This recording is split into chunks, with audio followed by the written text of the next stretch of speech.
Assalamualaikum warahmatullahi wabarakatuh. Waalaikumsalam warahmatullahi wabarakatuh. Bismillahirrahmanirrahim. Alhamdulillahirabbil alamin. Wassalatu wassalamu ala asrofil anbiya'i wal mursalin wa ala alihi washabihi ajma'in.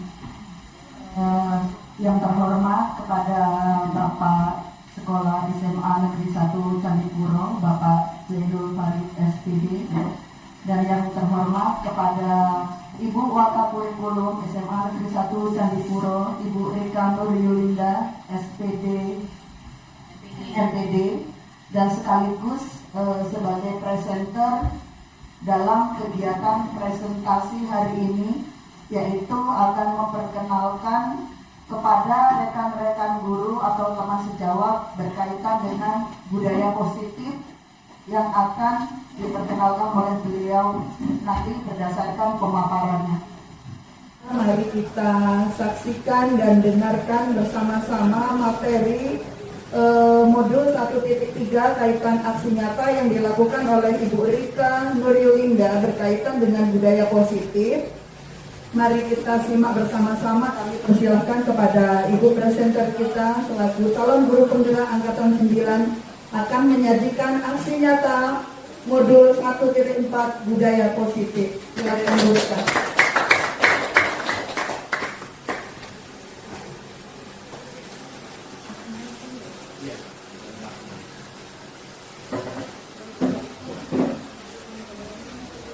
Assalamualaikum warahmatullahi wabarakatuh.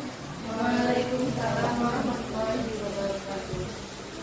Alhamdulillah, kita pagi ini dapat berkumpul di ruangan kantor tanpa ada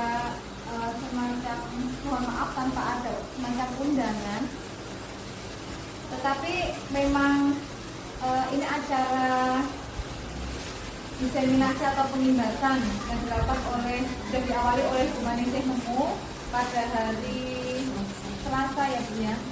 Kemudian hari ini baru saya berkesempatan untuk mengimbaskan aksi nyata modul 1.4 tentang budaya positif sekolah.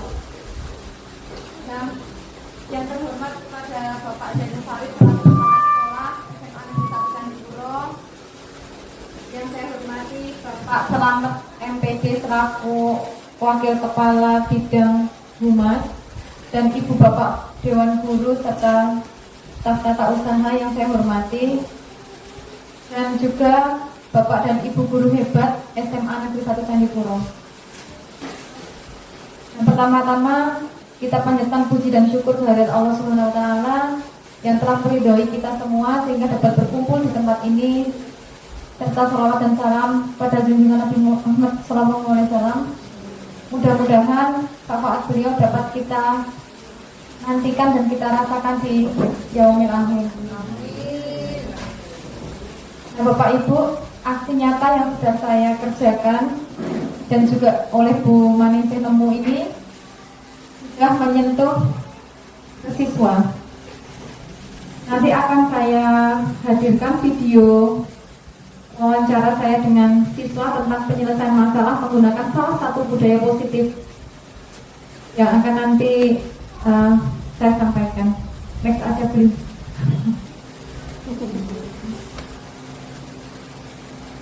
Lanjut, bisa dilanjut. Nah, ini saya pertama kali memohon izin Bapak Ibu. Jadi saya di sini hanya menyampaikan beberapa hal tentang budaya positif. Kalau dibilang saya ini sudah menguasai semuanya ini, saya jawab juga belum.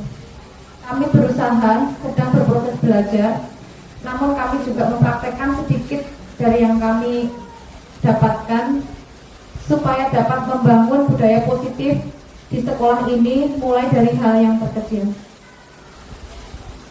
Nah, saya berdiri di sini dan juga Ibu Maningsih Nemu itu melalui proses yang lumayan, tetapi betul seperti Pak Zainul bilang tadi bahwa kita tidak boleh takut, tidak boleh ada barrier atau pembatas yang akan menghalangi dalam kita melangkah.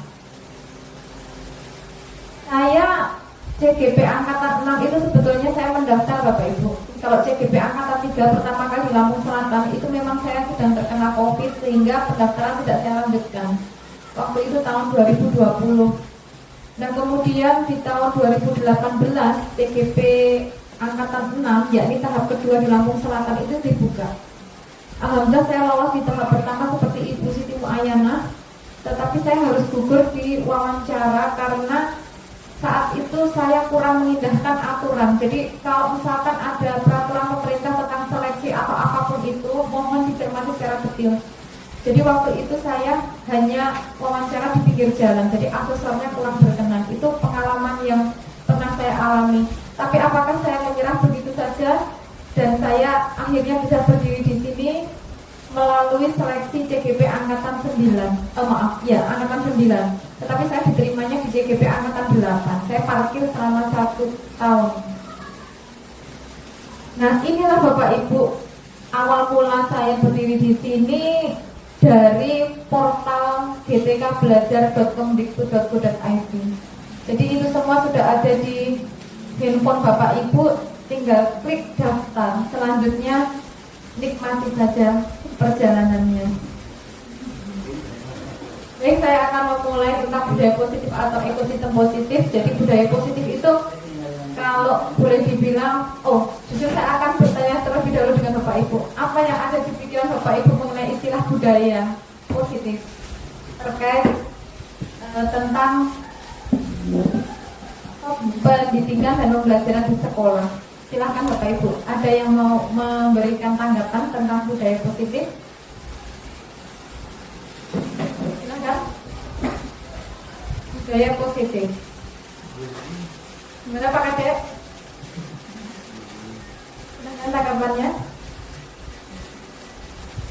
Kebiasaan iya gimana Pak? Perbuatan-perbuatan yang memang sudah biasa dilakukan dan itu positif, itu baik. Betul sekali Pak Widan. Jadi budaya positif ini merupakan kebiasaan yang positif, yang sudah baik. Dan tentu saja ini akan terus dikembangkan, terus ditumbuhkan agar ini mendarah daging dalam setiap diri kita. Kalau ini diterapkan di dalam dunia persekolahan, ini tentu saja akan sangat baik dan harapannya akan menumbuhkan karakter yang baik, baik itu dari kita pendidik maupun siswa. Nah, budaya positif atau ekosistem positif itu kita bisa ambil contohnya, kita analogkan bahwa hidup tumbuh-tumbuhan seorang petani. Jadi kalau kita sebagai petani di sawah, padi itulah siswanya. Dan kita sebagai penanam padi tersebut itu adalah gurunya. Nah, si petani ini hanya dapat menuntun tumbuhnya padi. Bibit itu sudah ada sejak awal, bibit padi. Tetapi kita tidak dapat merubah bibit padi itu seperti apa, ya kita terima seperti itu. Apa yang bisa dilakukan oleh seorang petani terhadap bibit padi tersebut? Petani hanya bisa mengolah, menyemai, kemudian memupuk, menyiangi, menumbuhkan, dipupuk kembali. Nah itulah, dan memelihara tanaman padi tersebut, membasmi ulat, jamur yang mengganggu hidup tanaman padi tersebut, kemudian memberikan pupuk dan air sehingga dapat tumbuh dan suatu saat kita dapat menuainya. Nah itulah gambaran kita sebagai petani atau pendidik dan bibit tanaman padi itu sebagai tokoh murid. Nah, konsep-konsep inti dalam modul budaya positif itu ada 6, Bapak Ibu. Yang pertama tentang perubahan paradigma belajar, stimulus respon, kemudian beralih menjadi teori kontrol, kemudian disiplin positif dan 3 motivasi perilaku manusia, kemudian 5 kebutuhan dasar manusia, keyakinan kelas, hukuman dan penghargaan, posisi kontrol restitusi, dan yang terakhir adalah segitiga restitusi. Saya sampai geleng-geleng ini, saya 1 sampai 6 ini dalam kurun waktu 3 pekan ya Bu Ning ya. Ini daging semua dan saya waktu itu diberikan diminta untuk menanggapi, merefleksikan.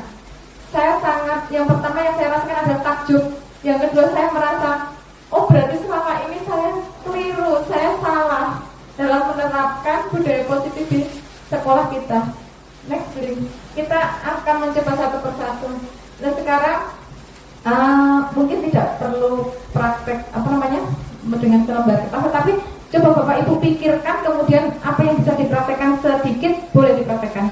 Coba buka telapak tangan Bapak Ibu itu baik kanan atau kiri, silahkan dibuka. Kemudian bayangkan ada selembar kertas ditulis tentang suatu hal yang berharga.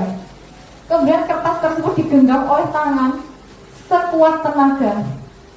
Nah kemudian bayangkan akan ada seseorang yang akan membuka tangan kita juga dengan sekuat tenaga. Apa yang akan terjadi Bapak Ibu? Apakah Bapak Ibu juga akan tetap mempertahankan atau akan menyerah begitu saja dengan sesuatu hal yang berharga itu? Ya, tentu saja mempertahankan ya Bapak Ibu ya. Artinya di sini kontrol itu ada pada mindset kita. Kontrol itu ada pada diri kita. Bagaimana kalau suatu saat tangan kita itu akan terbuka juga oleh kekuatan yang lebih daripada kita dari luar? Itu juga kontrol dari kita. Mengapa tetap kontrol dari kita? Karena kita mengizinkan tangan kita terbuka suatu saat. Entah itu faktor kekuatan dari luar yang lebih hebat dari kita, ataupun hal yang lain. Tetapi pada intinya, di sini kitalah yang memegang kontrol. Nah, kaitan kontrol diri dengan budaya yang positif nanti seperti apa? Nanti kita akan lanjutkan. Next. Nah, ini merupakan ilusi guru dalam mengontrol murid. Tadi genggaman tangan itu adalah ilusi guru dalam mengontrol murid. Kemudian ilusi ini juga kritik dan membuat orang merasa bersalah dapat menguatkan karakter. Ilusi atau bayangan bahwa semua pengetahuan positif itu efektif dan bermanfaat. Kemudian ilusi bahwa orang dewasa memiliki hak untuk memaksa. Itu memang benar adanya, tetapi nanti ada tetapinya. Ada kaitan kontrol diri terhadap budaya positif. Nah, ini pertanyaan selanjutnya. Bisakah kita mengontrol seseorang? Nah, pada teori stimulus respon, ini teorinya lebih dahulu daripada teori kontrol. Di stimulus respon, kita itu mencoba mengubah orang agar berpandangan sama dengan kita. Betul tidak Bapak Ibu? Iya, itu yang sering kita lakukan secara sadar maupun tidak sadar. Kita itu mencoba semua berpandangan sama seperti kita, bahkan kita kadang memaksa. Nah, tetapi di teori kontrol itu agak lain. Kita berusaha memahami pandangan orang lain tentang dunia. Ini sesuatu yang lebih bijak. Kemudian di stimulus respon, perilaku buruk itu dilihat dari suatu kesalahan. Jadi kalau kita melakukan sebuah kesalahan, kita itu langsung bijak sebagai individu yang buruk, individu yang gagal. Nah, sama halnya seperti pandangan kita terhadap murid kita. Sekali melakukan kesalahan, kita akan mencap atau menstereotipnya dengan siswa yang buruk perilakunya. Nah, padahal di teori kontrol, semua orang berperilaku itu selalu memiliki tujuan. Entah itu memang niatnya baik atau niat yang buruk, tetapi niat yang baik dipandang buruk atau niat yang buruk juga akan terlihat buruk gitu. Kemudian yang ketiga, orang lain bisa mengontrol saya, tetapi tidak dengan genggaman tangan tadi. Hanya kita lah yang bisa mengontrol diri kita sendiri. Kemudian pada stimulus respon, pemaksaan ada pada saat bujukan yang gagal. Misalkan saya membujuk anak saya supaya tidak rewel, maka saya supaya anak saya tidak rewel, saya akan membujuk, cenderung memaksa.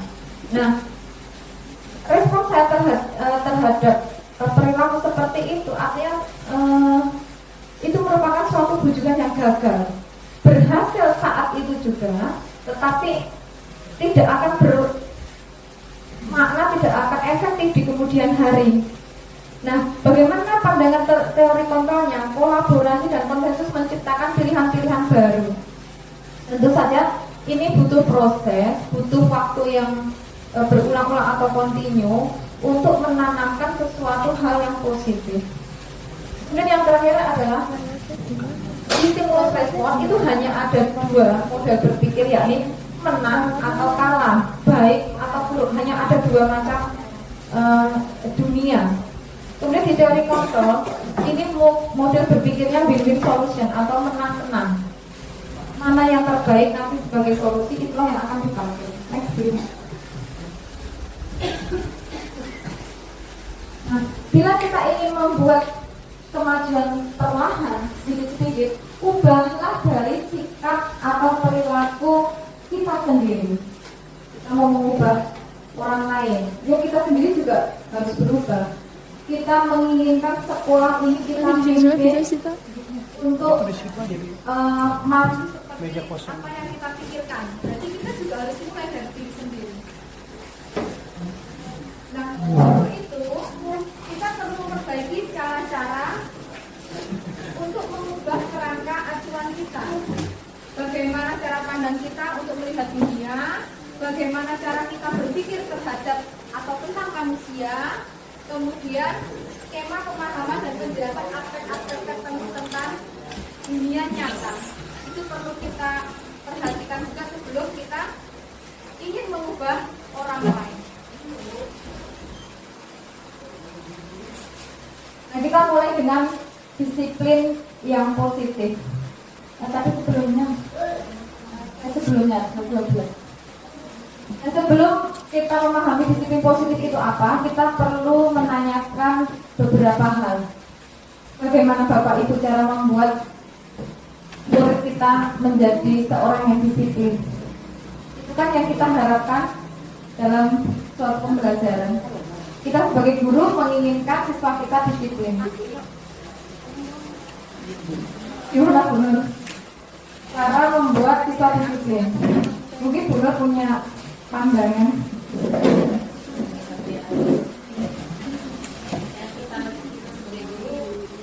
Diawali dari kita sebagai guru memberikan contoh yang baik, yang disiplin dari gurunya terlebih dahulu.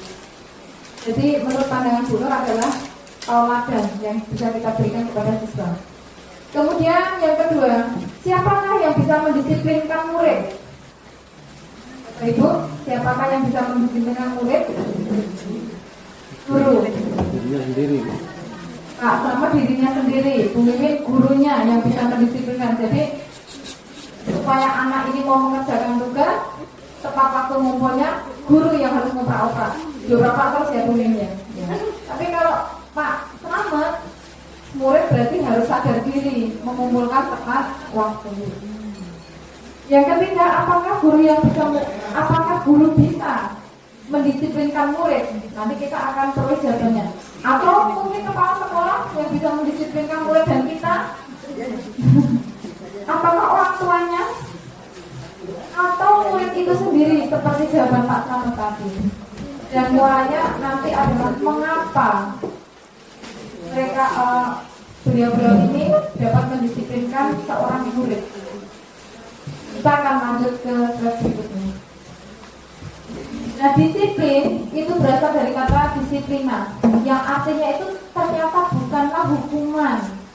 Biasanya kan disiplin identik dengan kata hukuman, tetapi disiplin itu justru berarti belajar. Nah ini, kebanyakan orang itu menghubungkan kata disiplin dengan tertib, dengan hal yang teratur, patuh pada aturan. Nah tapi ternyata disiplin itu adalah belajar. Selain tertib, teratur, dan kepatuhan pada peraturan, disiplin juga sering dihubungkan dengan hukuman. Padahal ini merupakan dua hal yang sangat berbeda. Karena belajar tentang disiplin positif tidak harus memberikan hukuman. Bapak Ibu masih ingat dengan definisi belajar, bahwa belajar itu merupakan suatu perubahan yang sifatnya menetap dan dilakukan secara kontinu. Itu adalah belajar.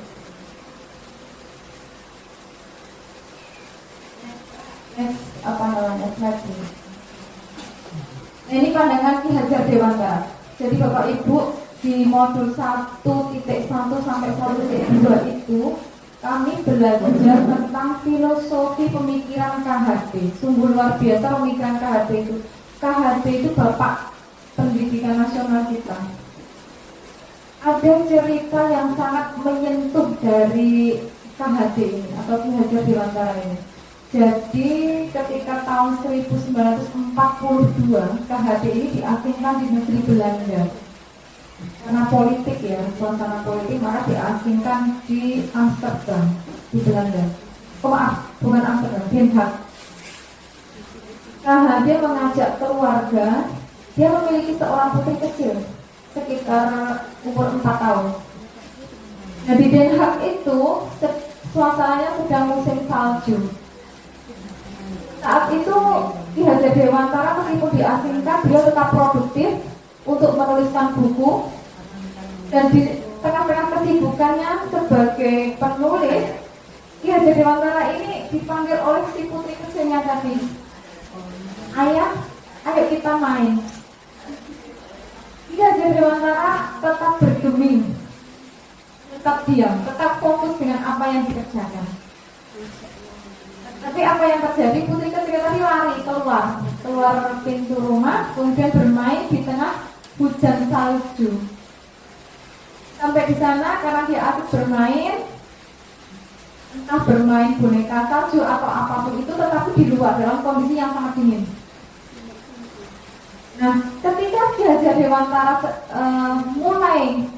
mulai sadar bahwa putrinya tadi keluar rumah karena tidak diindahkan oleh beliau lalu keluar untuk mencari putrinya.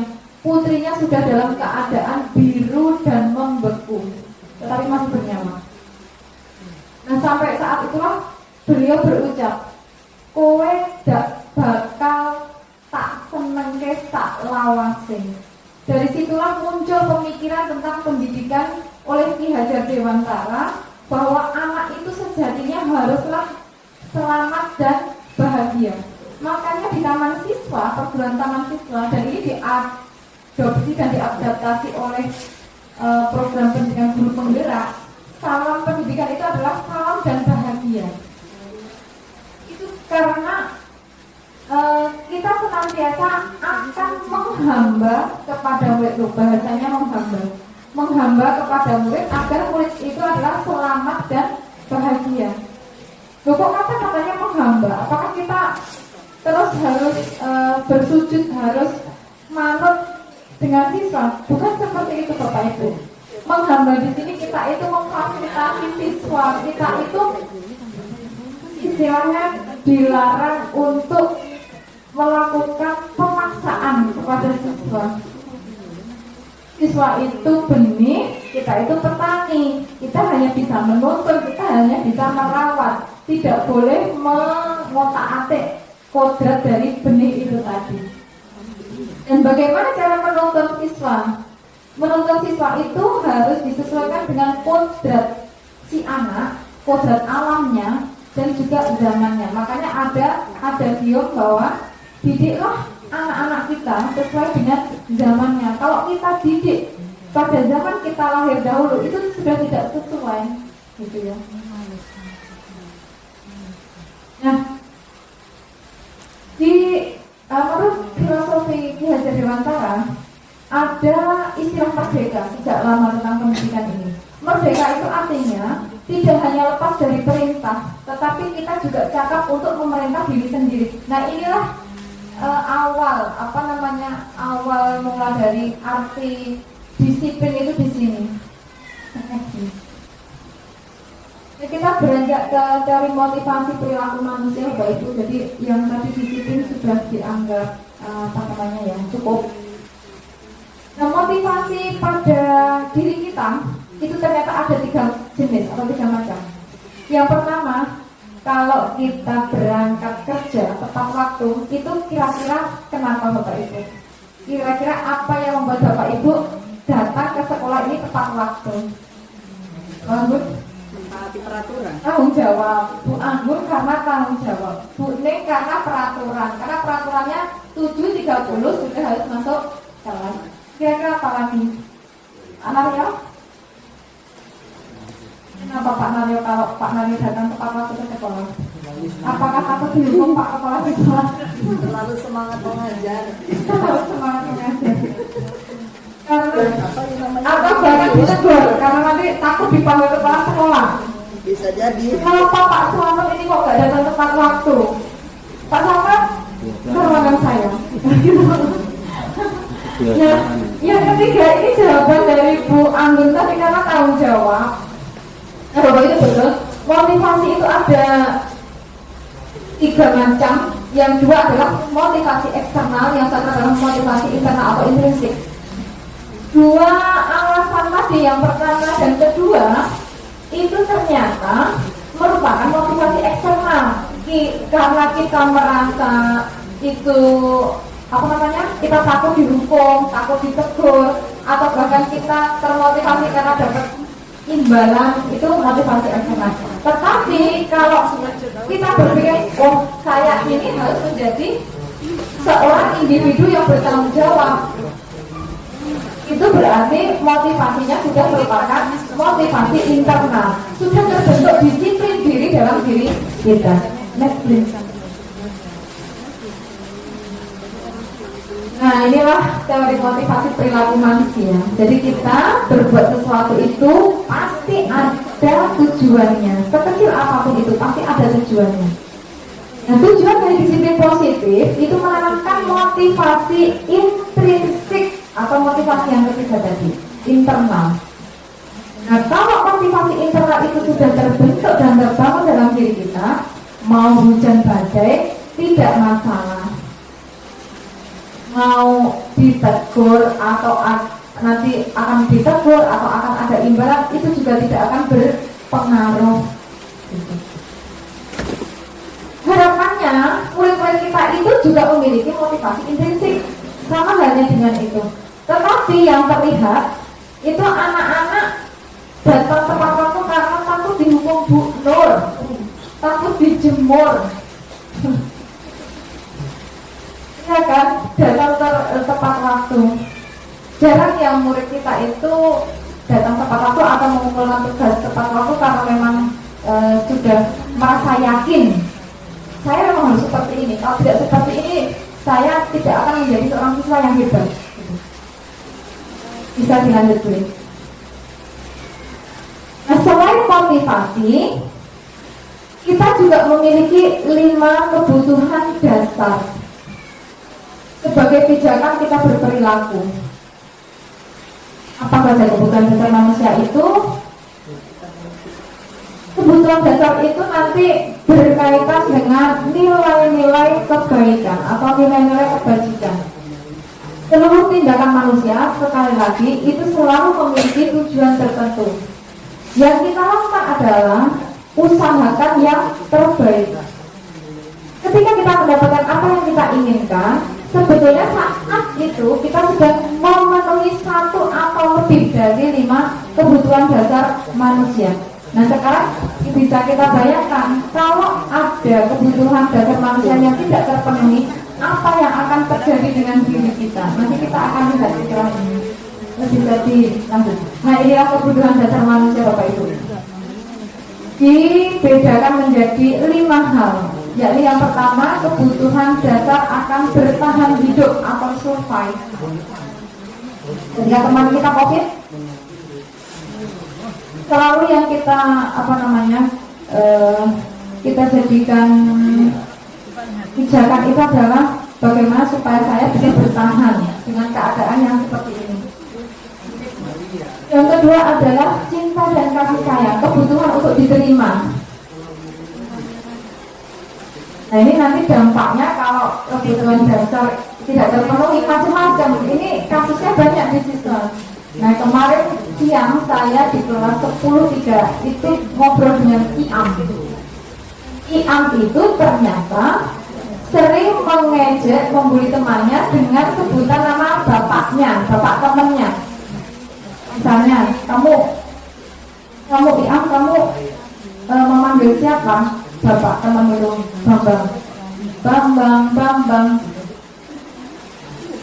Nah, ternyata setelah kami ngobrol, Iam itu merasa senang, merasa puas ketika temannya itu setelah diejek dengan nama ayahnya, temannya itu merasa tidak suka atau bahkan yang perempuan itu bisa menangis.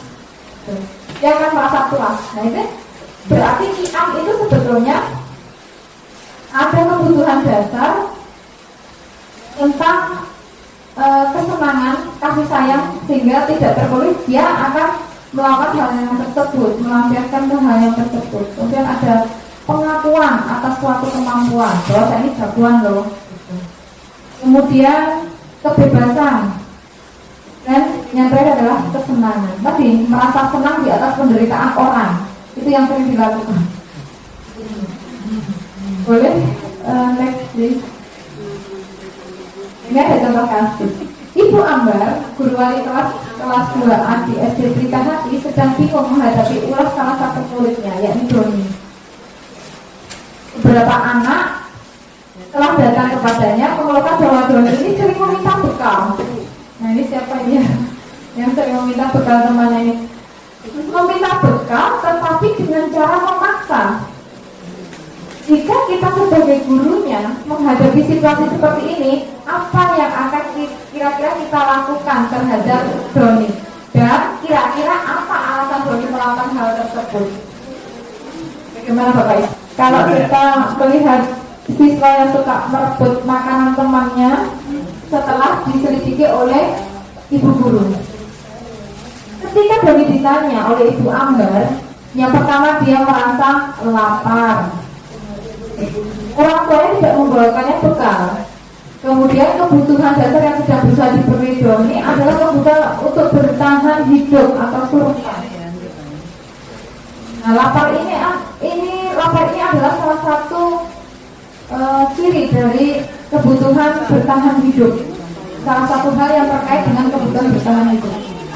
Kemudian Doni juga mengajukan alasan bahwa bekal temannya itu kalau direbut oleh dia, temannya pasti akan nangis. Nah, kalau temannya nangis, dia akan merasa senang, puas. Saya sudah membuat teman lain itu menangis.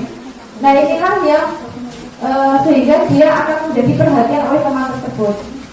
Nah, kebutuhan Doni yang seperti inilah dia harus akan cinta dan kasih sayang. Kemudian temannya jadi takut, maka Doni akan merasa dia berkuasa di situ. Jadi ada beberapa kebutuhan dasar yang ingin dipenuhi Doni dengan cara mengganggu orang lain. Boleh lanjut, please. Oh, ternyata masih ada. Doni ini super lengkap ya. Dia memang kebutuhan dasarnya sangat kurang.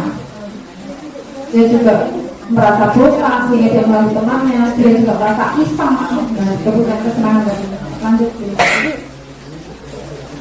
Nah, Bapak Ibu, di sini ada diagram lingkaran yang menunjukkan yang terdalam itu adalah peraturan kelas. Jadi kalau kita di awal pembelajaran itu sering kita adakan kesepakatan kelas sama dengan peraturan kelas.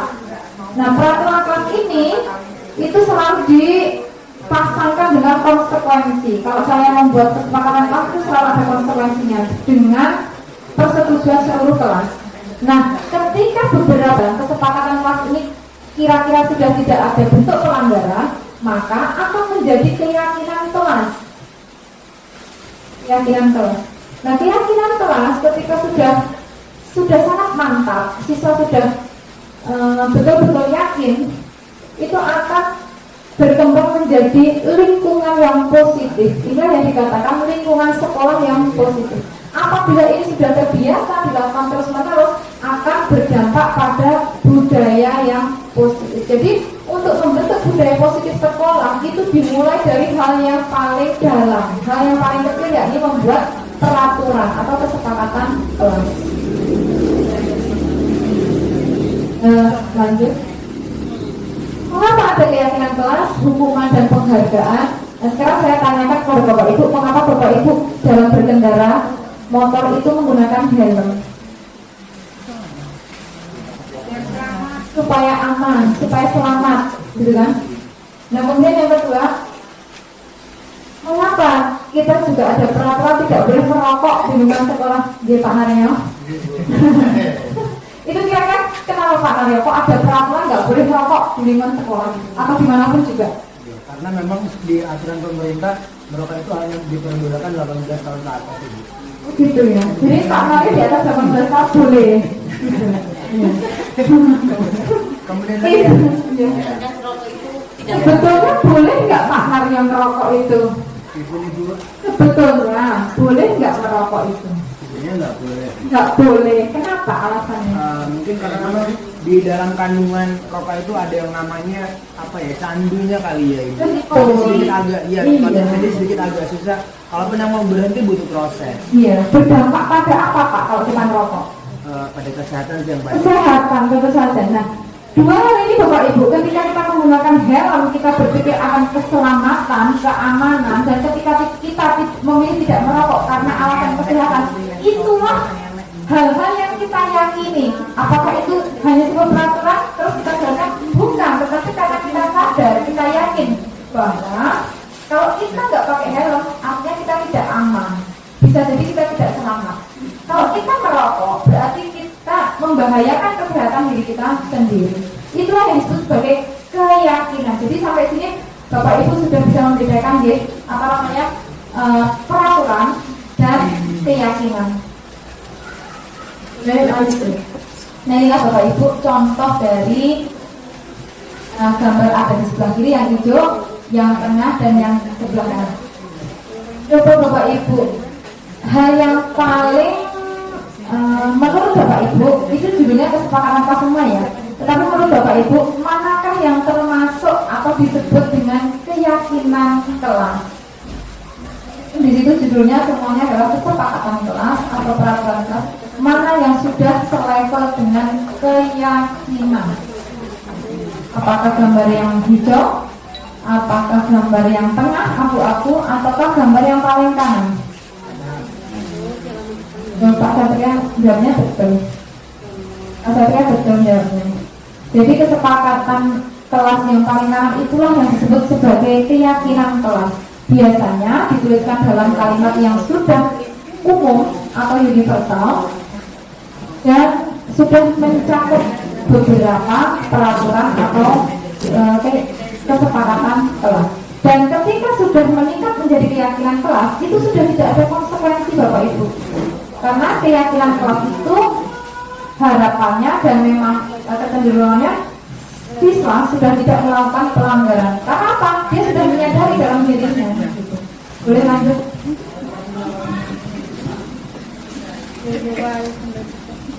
Nah, inilah beda antara peraturan dan keyakinan. Kalau siswa selalu mengembalikan buku ke tempatnya, itu bentuk keyakinannya apa? Tahu nggak? Kemudian kalau dilarang mengganggu orang lain, artinya keyakinannya adalah menghormati orang lain atau diri sendiri. Kemudian menggunakan masker, ini berkaitan dengan keyakinan kesehatan. Ini contoh-contoh yang kiri bentuk peraturannya, yang kanan bentuk keyakinan. Boleh lanjut ya. Nah ini Bapak Ibu yang pernah kita perbincangkan ketika kita sedang mengisi survei lingkungan belajar. Bapak Ibu ternyata di dalam tulisan ini itu penghargaan yang berlebihan itu akan menjadi sebuah hukuman bagi siswa yang lain. Penghargaan yang berlebihan bagi seseorang justru itu akan menjadi hukuman bagi siswa yang lain. Bapak Ibu pernah SMA, pernah sekolah di SD SMP bukan? Nah ketika teman yang lain juara satu diumumkan, dikasih hadiah, dikasih tepuk tangan yang meriah, diumumkan namanya, bahkan dibikin banner kalau perlu, itu akan menyakiti hati dari teman atau siswa yang lain. Apakah merasakan nggak dulu ketika ada teman kita yang super, ya dan kita berada di tengah-tengah atau moderat atau bahkan di bawah gitu ya, kita justru tidak termotivasi untuk kembali belajar, kita justru akan semakin minder, semakin down. Oh itu lagi yang juara gitu kan. Jadi makanya besok kayaknya mulai dirubah sedikit kalau bentuk penghargaan itu tidak perlu diumumkan. Nah bagaimana cara menghargai atau mengapresiasi siswa yang memiliki kelebihan? Kita panggil, kita tepuk bahunya. Oh pintar ya, kamu tadi dapat 100. Tadi pintar loh, kamu dapat menjawab pertanyaan ibu dengan sempurna. Ibu bangga sama kamu. Tetapi tidak dilakukan di depan semua teman teman-temannya di kelas. Kecuali semua kalau kita puji, sungguh kompak kalian, kelas 10-2 ini sungguh kompak, bagus, lanjutkan. Ibu merasa bangga, itu boleh. Ya. Nah, ada sebuah pertanyaan, seberapa efektif kita ketika mengumumkan penghargaan itu kepada salah satu orang siswa? Dan kemarin kalau tidak salah, pertanyaan Pak Andri itu ketika Pastor Feliman belajar ketika saya mengutarakan hal tersebut. Gimana kalau perlu motivasi yang lain? Nah, untuk memotivasi itu bentuknya juga bisa berbeda-beda atau bermacam-macam. Tadi seperti tadi, panggil anaknya. Untuk memotivasi yang lain gimana? Justru anak itu akan tidak merasa down. Motivasi itu akan muncul dengan sendirinya bahwa tidak ada pembeda yang mencolok antara si peringkat pertama dengan diri siswa itu sendiri. Jadi pertanyaannya adalah seberapa efektif itu akan memotivasi atau justru bahkan akan membuat lebih down. Boleh lanjut, please. Bapak Ibu, coba ini termasuk hukuman atau konsekuensi. Kalau ada siswa terlambat datang, kemudian diminta oleh kita sebagai guru mencatat 100 kali di dalam buku dengan kalimat saya tidak akan terlambat lagi, saya tidak akan terlambat lagi, sampai dengan 100 kali saya tidak akan terlambat lagi. Itu merupakan hukuman atau konsekuensi, Bapak Ibu. Hukuman atau konsekuensi ini. Oh ya, Bu Anggun menghubungkan dengan kesepakatan teman. Berarti ini apa, Bu Anggun? Hukuman atau konsekuensi? Nah, Bapak Ibu. Atau yang kedua ini dulu, lari mengelilingi lapangan basket 2 kali karena terlambat hadir di sekolah. Hukuman. Nanti kita lihat ya, ini hukuman atau konsekuensi. Murid diminta untuk push up 15 kali karena tidak menggunakan masker. Menggantikan kertas tugas teman yang telah dicoret-coret. Ini bentuk apa? Konsekuensi. Membersihkan tumpahan air di meja tulis karena tersenggol saat belajar. Ya, konsekuensi.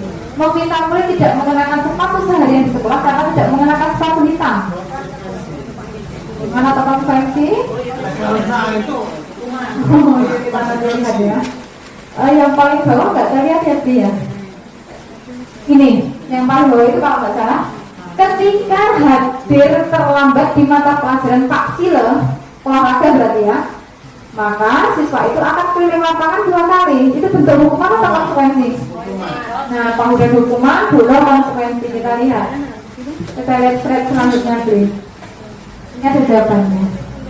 Nah, jadi di sini hukuman itu merupakan sesuatu hal yang tidak direncanakan. Jadi langsung guru emosi, siswa datang dengan sebuah kesalahan, kamu harus begini karena kamu tidak begitu. Gitu. Tetapi kalau konsekuensi, siswa itu sudah menyadari, oh karena saya terlambat masuk ke jamnya PJO Kapasila, maka saya harus keliling lapangan. Itu dengan sukarela langsung keliling. Gitu. Itu bedanya konsekuensi dengan hukuman. Konsekuensi itu betul tadi Bu Anu bilang terkait dengan kesepakatan kelas yang sudah dirembuk, disepakati di kelas sebelumnya. Tetapi kalau hukuman itu biasanya cenderung refleks dari kita. Next please. Nah inilah Bapak Ibu bedanya hukuman dan konsekuensi. Iya, hukuman itu sesuatu yang menyakitkan, betul. Membuat anak sakit fisik maupun psikis, betul, dalam jangka waktu dendam. Anak jadi benci disiplin. Inilah yang membuat anak itu bangger. Karena terlalu banyak dihukum, gitu ya. Cenderung memaksa, tidak rela hati. Terus membentuk konsepsi diri yang buruk. Saya salah, saya dihukum, saya merupakan individu yang betul-betul terpuruk, itu capnya. Nah kemudian kalau sudah terlalu banyak dihukum, anak kemudian menyembunyikan bentuk-bentuk kesalahan itu, disembunyikan supaya tidak dihukum lagi. Dia juga akan merasa marah, bersalah, dia tidak dihargai. Perbandingannya dengan konsekuensi sebelah kanan. Bisa dilanjut, please. Nah, sekarang kita selain masih Bapak Ibu tadi hukuman, penghargaan sudah. Sekarang kita ada di materi posisi kontrol. Nah, sebelumnya saya akan menayangkan video terlebih dahulu yang pertama, please. Video satu. Posisi kontrol kita sebagai seorang guru ini relate banget dengan kita.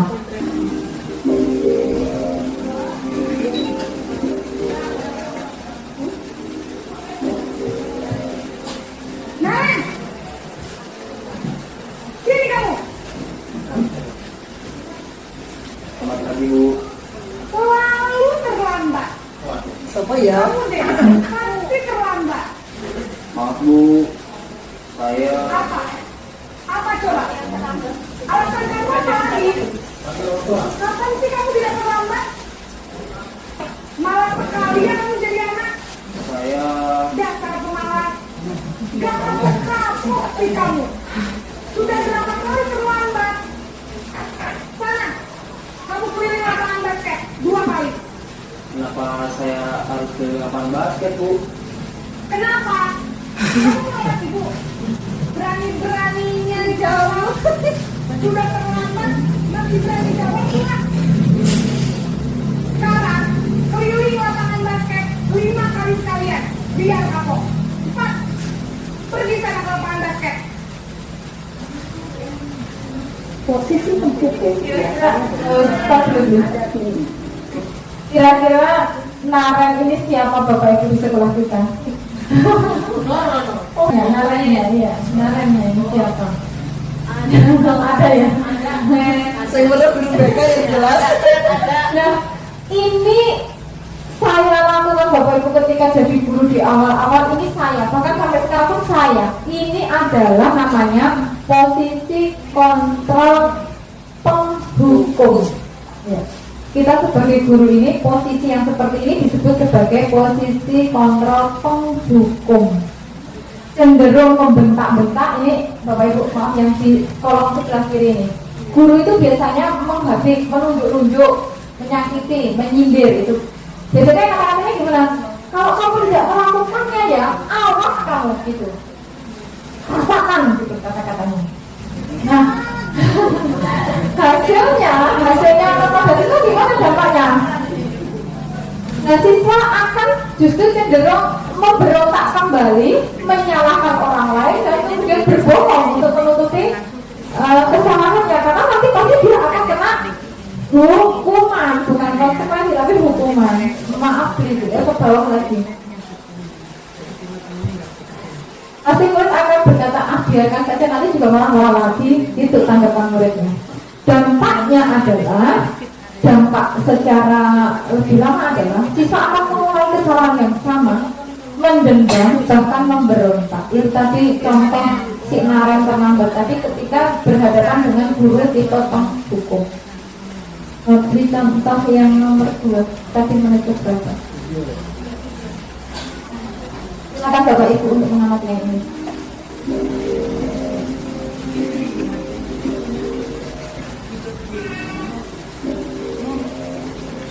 Naren! Mau bermaten suara apa? Maten mau di Naren! Kamu kenapa terlambat lagi, Nak? Oh, asik Ya, Naren. Kamu senang ya bikin ibu susah ya? Kalau kamu terlambat lagi, nanti ibu yang ditegur bapak kepala sekolah, Nak. Disangka ibu tidak bisa membina kamu. Duh, gimana ini? Maaf Bu. Duh, Gusti Naren. Kamu suka ya kayak ibu ditegur bapak kepala sekolah? Terus, sekarang ibu harus tulis apa yang di buku absen? Ini kamu sudah sering terlambat loh. Ibu harus apa coba? Maaf Bu. Maaf sekali. Ya sudah, lain kali jangan bikin ibu susah lagi ya nak ya. Ibu tidak akan kuat lagi kalau kamu begini terus. Bisa jantungan kalau ibu tegur buat apa sekolah? Benar sih, Bang. Maaf ya Bu, maaf sekali. Ada bedanya enggak? Sudah terasa bedanya belum? Iya. Ya karena ada bedanya. Nah, tipe apa namanya posisi kamu yang kedua ini adalah tipe membuat orang merasa bersalah. Jadi dicecer sehingga si siswa itu merasa bersalah. Contohnya adalah mengatakan seharusnya kamu begini, ibu kecewa loh, gitu kalimatnya. Kemudian guru kembali berkata, kamu seharusnya sudah tahu, ibu itu sudah capek sekali, sudah lelah sekali, ibu stres gitu. Kata-katanya itu. Kemudian hasilnya siswa ini masih akan menyembunyikan, menyangkal dan berbohong. Kemudian murid juga akan berkata, karena sudah merasa bersalah, maka dia akan berkata, maafkan saya ibu, maafkan saya. Nah, apa yang terjadi ketika siswa selalu berkata, maafkan saya, dia akan menjadi seorang yang rendah diri. Itulah dampak ketika diri kita sebagai tipe pembuat orang merasa bersalah. Silakan Bapak Ibu simak kembali jenis yang ketiga.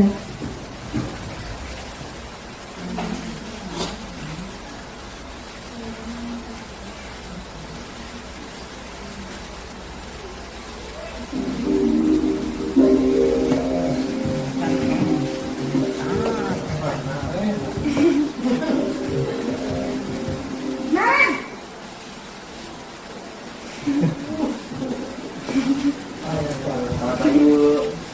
Wah, sudah jam berapa ini, Nak? Selamat pagi ya, sayang. Iya Bu, tapi saya udah bawakan saya Bu. Kamu malah menyalahkan ibu kamu. Kamu bukan terlambat sih. Jadi biarpun saya lari kencang, Itu aslinya dongkol banget nih. Ya sudah sana. Nanti lain kali larinya lebih kenceng lagi ya. Biar gak terlambat lagi. Bikin seneng ibu. Demi ibu. Bisa kan? bisa lah Bu. Ya sudah selalu sekolah. Ini beresin urusan absen kamu. Kamu ini ada-ada saja. Dalam. Nah ini adalah tipe teman. Kita memposisikan diri kita sebagai temannya anak-anak dengan bahasa yang ramah, lemah lembut. Kata buruk ini cenderung melulu, seperti itu, supaya anak sudah terlambat, sudah merasa bersalah, dan dia tidak akan kalau kembali ke kelas dia tidak akan rendah diri. Jadi dilulu dulu, diangkat dulu. Sudah tahu salah, dia mengakui, ya sudah gitu. Dengan guru berbuat membuat alasan untuk muridnya. Jadi tadi, oh kamu terlambat bangun ya, kamu bisa panggil minta bangunkan ibumu gitu. Ayolah melakukan demi ibu, kasihan ibu. Gitu. Kemudian dampaknya apa bagi murid? Lemah, tidak mandiri, sangat bergantung, dan murid tersebut juga akan sangat dekat dengan guru tertentu saja. Dia akan berbeda perbuatan, perlakuan dengan guru yang lain. Itu kelemahannya. Boleh Bapak Ibu simak video yang keempat.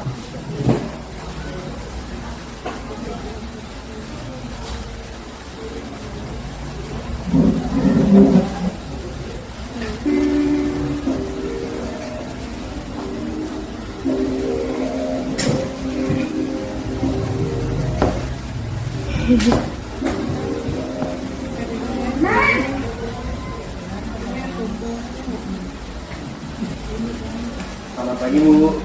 Nah, Ren, apa peraturan sekolah kita tentang jam berapa kita harus masuk sekolah, Nak? Kita harus di sekolah jam 7 Bu. Iya, betul. Sekarang sudah jam 7.20. Nah, Ren sudah tahu konsekuensinya jika terlambat hadir. Paham Bu, saya harus tinggal kelas pas jam istirahat selama 20 menit. Iya, benar. Konsekuensinya demikian. Jadi nanti jam 9.30 pas istirahat, kamu harus tinggal di kelas, kerjakan tugas tambahan untuk ketertinggalan kamu, ya. Baik Bu.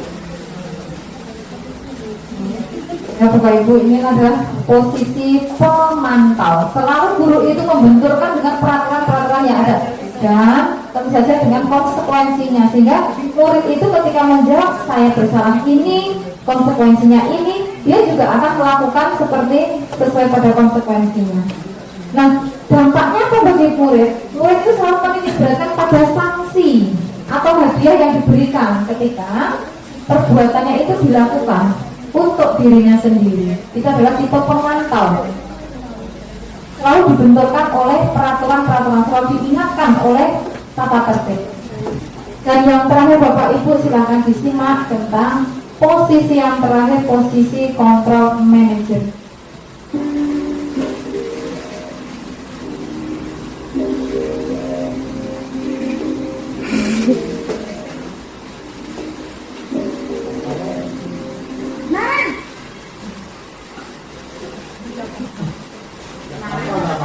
Selamat pagi Bu.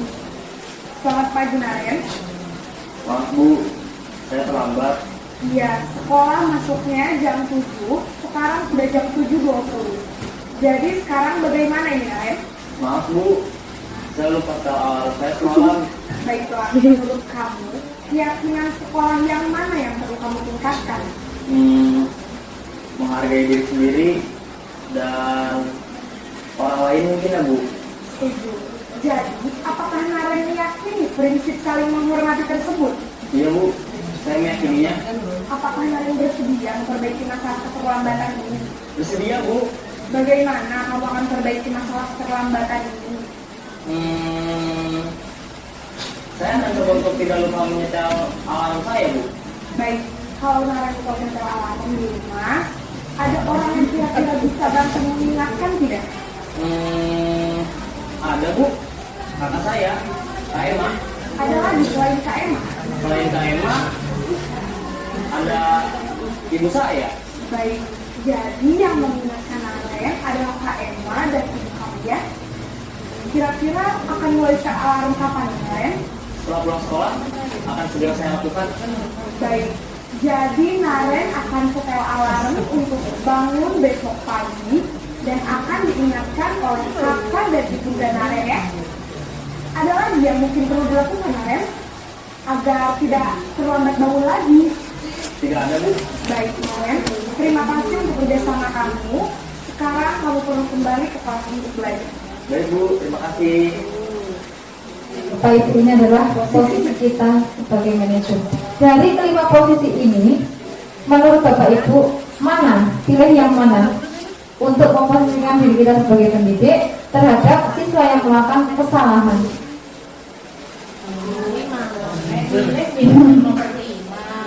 Tapi kenyataan di lapangan nomor 5 Berat ya Bu ya? kayaknya misalnya terjadi di saya ya. Ketika saya melihat video ini, saya langsung apa ya bisa saya sesabar itu? Apa langsung terpikir seperti itu? Yang terpikir pertama kali saya akan sebagai penghukum. Tetapi Bapak Ibu, setelah sekarang mengetahui bagaimana yang terbaik posisi kita sebagai guru itu adalah pemantau dan manajer. Paling tidak pemantau, tetapi yang ideal adalah manajer. Nah, di sini kita diminta untuk berupaya. Bagaimana cara melatihnya? Bisa dengan 1-2 kasus ringan dulu. Apakah ketika kita salah ketika praktekannya apa kita diberhenti? Enggak. Nanti lama-lama kita akan terbiasa. Kalau terbiasa kita juga akan semakin berbudaya. Contoh praktisnya seperti apa? Kita bisa menggunakan catatan-catatan, kalimat-kalimat apa saja yang bisa ditanyakan kepada siswa ketika siswa melakukan kesalahan dan bertemu dengan kita. Ngepek contekan. Jadi ngepek dulu, nanti kan lama-lama akan terbiasa. Demikian Bapak Ibu tentang posisi kontrol kita sebagai guru. Nah, ini masih ada satu submateri yang terakhir tentang segitiga restitusi. Langsung saja cari yang segitiga restitusi. Ya, itu. Coba Ibu, di sini ada segitiga restitusi. Restitusi itu apa? Minta tolong beri yang slide nomor 33. Restitusi adalah proses menciptakan kondisi bagi murid untuk memperbaiki kesalahan mereka, sehingga ketika siswa akan kembali lagi ke lingkungannya, dalam hal ini kelas, misalnya terlambat datang, kita hukum atau kita berikan konsekuensi dulu, lalu siswa kembali ke kelas. Nah, dalam keadaan dia kondisi ke kelas itu, dia sudah tidak merasa sebagai individu yang paling gagal, paling bersalah. Nah, disinilah kekuatan kita sebagai pendidik untuk mengubah siswa menjadi individu yang gagal ke individu yang sukses. Nah, ciri-cirinya seperti apa? Di slide 34 ini. Ciri-ciri restitusi. Fokus pada solusi. Kita tidak fokus pada kesalahan anak, tetapi fokus pada solusi, itu intinya. Nah, tahapannya seperti apa? Di slide 35 itu ada segitiga restitusi. Namanya segitiga, sisinya ada 3, berarti ada 3 tahapan. Apakah harus urut? Ya, harus urut. Yang pertama apa? Menstabilkan identitas. Siswa distabilkan dulu identitasnya. Kemudian lalu yang kedua adalah validasi kesalahan. Validasi itu artinya bisa persetujuan tentang kesalahan yang dilakukan. Kemudian yang ketiga, ini bisnya di sini menanyakan keyakinan yang sudah dipercayai oleh siswa, sehingga siswa itu ketika akan menyelesaikan masalah, dia tahu solusi apa yang terbaik bagi dirinya. Nah, ini nomor slide 36 ini ada contohnya, kalimat-kalimat apa dalam proses menstabilkan identitas. Contohnya, ketika ada siswa yang berbuat salah, itu guru itu akan berkata, berbuat salah itu manusiawi, wajar. Tidak ada manusia yang sempurna. Bapak atau ibu juga pernah melakukan kesalahan. Kita pasti bisa memperbaiki masalah ini. Atau bisa juga ibu tidak tertarik mencari siapa yang benar, siapa yang salah. Ibu tertarik untuk menyelesaikan masalah. Ini contoh-contoh kalimat penguatannya. Ini di menstabilkan identitas. Yang kedua, validasi tindakan yang salah. Ketika sesuatu yang salah, kita bisa berkata, kamu sebetulnya bisa saja melakukan hal yang lebih buruk. Misalkan siswa merokok di kantin, kita setelah menstabilkan identitas, oh kamu itu wajar nak melakukan hal itu, kamu peralihan antara anak-anak ke dewasa, kamu wajar melakukan itu. Terus validasi tindakan yang salahnya bagaimana? Sebetulnya kamu itu bisa melakukan hal yang lebih daripada ini, misalkan narkoba, tetapi kamu tidak lakukan, kamu cukup dengan merokok saja. Itu. Terus yang ketiga, langkah terakhir, menanyakan keyakinan. Tapi itu adalah perbuatan yang salah. Hal apa yang pelanggaran keyakinan apa yang kamu lakukan? Tentu saja keyakinan tentang berkaitan dengan kesehatan, seperti itu. Jadi anak seperti diumbul-umbulkan dulu, kemudian ditanyakan kesalahannya di mana, kemudian diangkat kembali tentang keyakinannya terhadap kesalahan tersebut. Nah, demikian Bapak Ibu, budaya-budaya positif yang bisa kita tumbuhkan dan kita kembangkan supaya berbudaya positif di tingkat sekolah, mulai dari hal yang terkecil pada diri kita sendiri sebagai pendidik, kemudian di kelas, kemudian membentuk keyakinan kelas, lingkungan yang positif, dan yang terakhir adalah kita dapat mencapai budaya positif sekolah. Demikian Bapak Ibu. Saya kembalikan kepada moderator. Alhamdulillah, demikianlah tadi Bapak Ibu materi tentang aksi nyata berkaitan dengan budaya positif yang telah disampaikan dengan jelas dan gamblang oleh Ibu Rika Nur Yulinda. Semoga apa yang disampaikan beliau bermanfaat untuk kita dan kita bisa menerapkan atau melaksanakan budaya positif. Saya akhiri, wabillahi taufiq wal hidayah. Wassalamualaikum warahmatullahi wabarakatuh.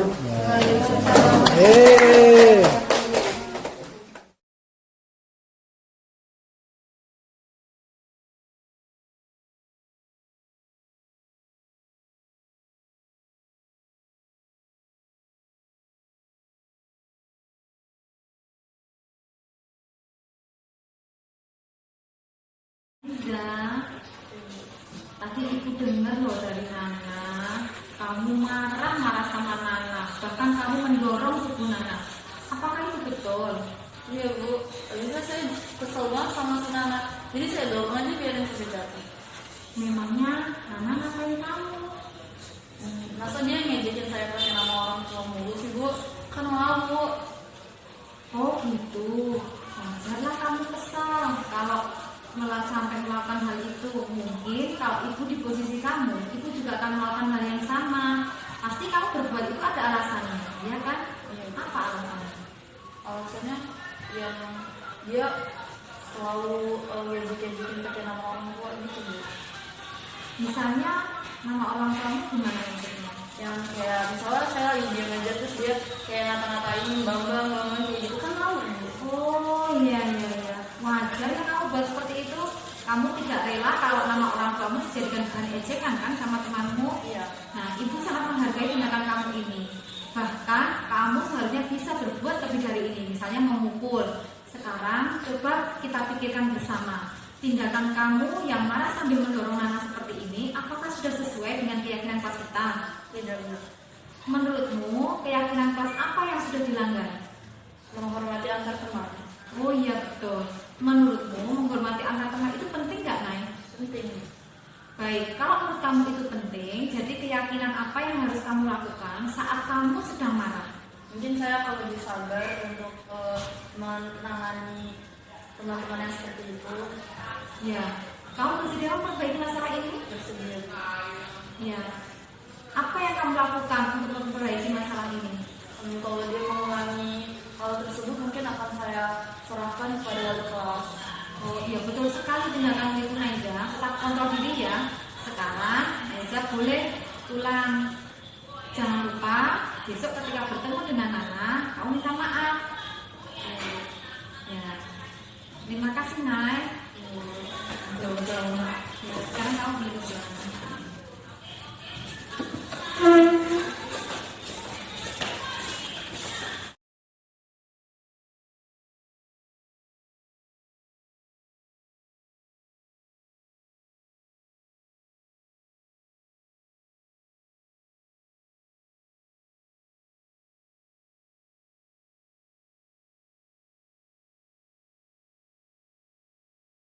Sore Abi. Sore Bu. Abi tahu ibu panggil ke sini. Tahu? Kenapa? Kayaknya apa? Bolos. Bukan. Ibu tadi ketemu Bude kantin. Kata Bude kantin, kamu merokok di kantin jam istirahat. Enggak Bu, kata siapa? Iya, kata Bude kantin tadi. Abi, sekarang kan Abi sudah ibu panggil di kelas ini. Kita di sini cuma berdua. Ibu harap kamu berkata yang jujur sama ibu. Apakah betul kamu merokok di kantin pas jam istirahat tadi? Iya sih Bu. Tapi diajak teman-teman aja Bu. Oh iya. Kalau gitu, tentu kamu melakukan hal tersebut ada alasannya. Mengapa? Ya ikut-ikut aja sih Bu, biar gak ketinggalan sama teman-teman juga Bu. Ibu paham. Ibu paham, kalian itu remaja, ingin menemukan jati diri yang sesungguhnya, tetapi tidak dengan hal-hal yang seperti merokok itu, Bi. Nah, di sini tentu saja Abi sudah melanggar keyakinan kelas kita. Coba sebutkan keyakinan kelas apa itu, Bi? Kayaknya menjaga kesehatan sih Bu. Betul. Dengan merokok, kamu justru sudah tidak sedang menjaga kesehatan kamu. Nah, untuk itu wajarlah kamu melakukan hal seperti itu untuk supaya dibilang keren. Tetapi justru merokok itu akan merusak kesehatan kamu. Nah, tapi ibu menghargai sih tindakan kamu. Kamu masih dalam hal yang tidak sampai menggunakan obat-obatan terlarang. Dan apa yang harus kamu lakukan saat kamu sedang ingin merokok? Lebih menahan diri Bu. Betul, kamu harus lebih bisa menahan diri untuk tidak ikut-ikutan merokok. Apakah kamu bersedia memperbaiki masalah ini, Bi? Insya Allah bersedia. Apa untuk memperbaiki masalah ini? Lebih membatasi dengan hal yang negatif itu sih Bu. Betul sekali. Jadi kamu harus membatasi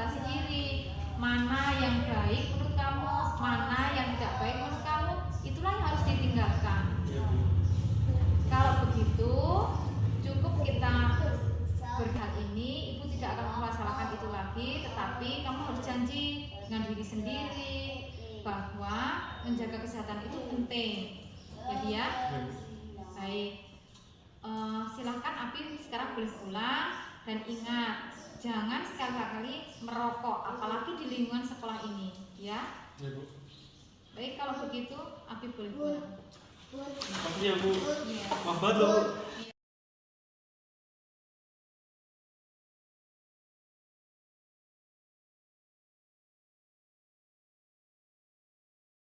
Assalamualaikum warahmatullahi wabarakatuh. Budaya positif sangat diperlukan tumbuh dan berkembang di sekolah. Mulai dari menyusun kesepakatan kelas, membuat keyakinan kelas, tumbuhlah lingkungan yang positif dan berkembang budaya positif di sekolah. Salah satu penerapan budaya positif di sekolah yakni penerapan segitiga restitusi untuk menyelesaikan permasalahan siswa. Saya telah menggunakan segitiga restitusi dalam menyelesaikan kasus siswa terkait bullying antar teman dan kasus siswa merokok di kantin sekolah. Segitiga restitusi terbukti membawa dampak positif bagi kejiwaan siswa yang bermasalah.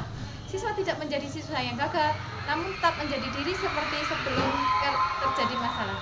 Siswa tersebut menjadi lebih siap ketika kembali lagi ke lingkungan kelasnya. Dalam merefleksi dan tindak lanjutnya, saya lebih mendorong siswa untuk meningkatkan keyakinan dirinya agar siswa menjadi siswa yang sukses dan solutif terhadap permasalahan yang dihadapi. Bersama saya Rika Nur Yulinda, CGP Angkatan 9 dari SMA Negeri 1 Candipuro, Kabupaten Lampung Selatan. Wassalamualaikum warahmatullahi wabarakatuh.